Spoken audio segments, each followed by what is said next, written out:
একটি হলো দুনিয়াবী সফলতা, আরেকটি হলো পরকালীন সফলতা।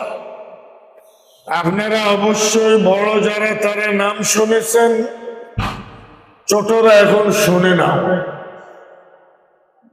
কারুন নামে একজন বিত্তবান ধনী লোক ছিলেন। মুসা আলাইহিস সালাম যে সময়ে নবী হিসাবে পৃথিবীতে তাশরিফ আনলেন, ওই সময় কারুন বড় আকারের ধনী ছিল।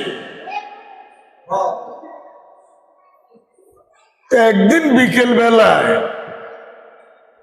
কারুন বৈকালীন ভ্রমণে রাস্তায় বের হলো, তার পেছনে অনেক ঘোড়ার বহর। তখন প্রাইভেট কার ছিল, লাল লাল ঘোড়া, লাল লাল অনেক পাইছে। টাকা আছে তো তার, যার কাছে টাকা আছে তার পেছনে মানুষ আছে।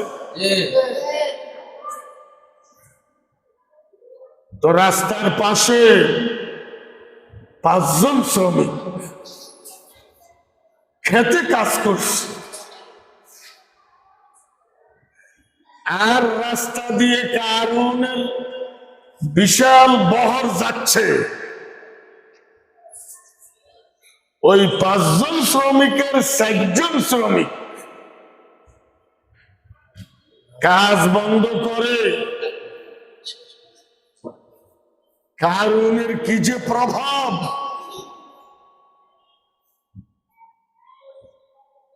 সেদিকে তাকিয়ে বলল,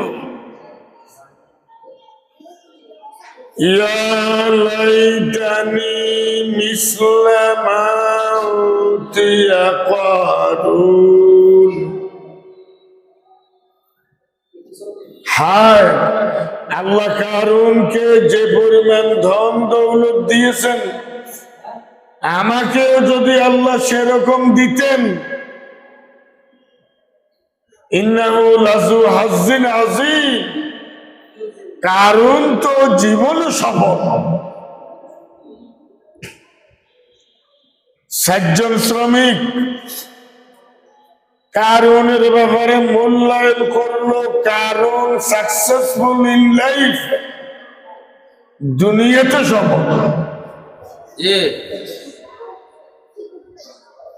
আরেকজন শ্রমিক, একজন শ্রমিক বললেন, তোমাদের মূল্যায়ন সঠিক হয়নি। কারুন জীবনে সফল হতে পারে নাই, যেহেতু কারুনের হৃদয়ে আল্লাহর ঈমান নাই।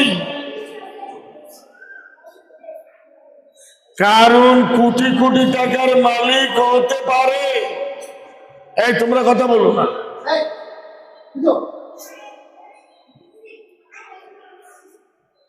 وقال الذين أوتوا العلم ويلكم ثواب الله خير لمن آمن وعمل صالحا। একজন শ্রমিক বললেন, তোমাদের মূল্যায়ন মন্তব্য সঠিক হয় নাই। সফল তো সেই লোক যার হৃদয়ে ঈমান আছে, যার কর্মে নবীদের সুন্নাত আছে। হতে পারে সেই লোকের টাকা নাই, হতে পারে সেই লোকের গাড়ি নেই, হতে পারে সেই লোকের প্রভাব নেই,